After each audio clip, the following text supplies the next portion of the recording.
అబ్బా! ఉప్మానా వద్దంటున్నారా? అయితే ఈ విధంగా ఒకసారి కర్ణాటక స్టైల్ టమాటో బాత్ తయారు చేసి ఇవ్వండి. చాలా ఇష్టంగా తింటారు.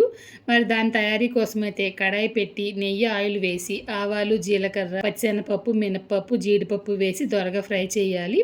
తరువాత సన్నగా తరిగిన ఉల్లిపాయ, మిర్చి, అల్లం, కరివేపాకు వేసి బాగా వేపిన తర్వాత ఒక కప్పు బఠానీలు వేస్తున్నాను. ఇది ఆప్షనల్ మాత్రమే. కొంచెంగా సాల్ట్ వేసి బాగా వేపిన తర్వాత టమాటో ముక్కలు వేసి బాగా కలపాలి. కొంచెంగా పసుపు వేసి మూత పెట్టారంటే త్వరగా మగ్గిపోతుంది. తర్వాత మూత తీసి కొంచెంగా కొత్తిమీర వేసి బాగా ఫ్రై చేసిన తర్వాత 1-2 కింద 4 గ్లాసులు నీళ్ళైతే పోస్తున్నానండి. ఎసరు బాగా మరగాలి. ఉప్పు వచ్చేసి మీ రుచికి తగ్గట్లు అడ్జస్ట్ చేసి వేసుకోండి. ఎసరు బాగా మరిగిన తర్వాత 2 కప్పులు ఉప్మా రవ్వ అయితే వేస్తున్నాను. మీరు కావాలనుకుంటే కనుక కొంచెం వాటర్ ఎక్స్ట్రా కూడా వేసుకోవచ్చు. బాగా కలిపి మూత పెట్టి తక్కువ మంటల్లో ఒక 3-5 నిమిషాలు అలా వదిలేయండి. అంతేనండి, ఎంతో టేస్టీగా ఉండే కర్ణాటక స్పెషల్ టమాటో బాత్ తయారైపోయింది. మీరు కూడా ట్రై చేయండి.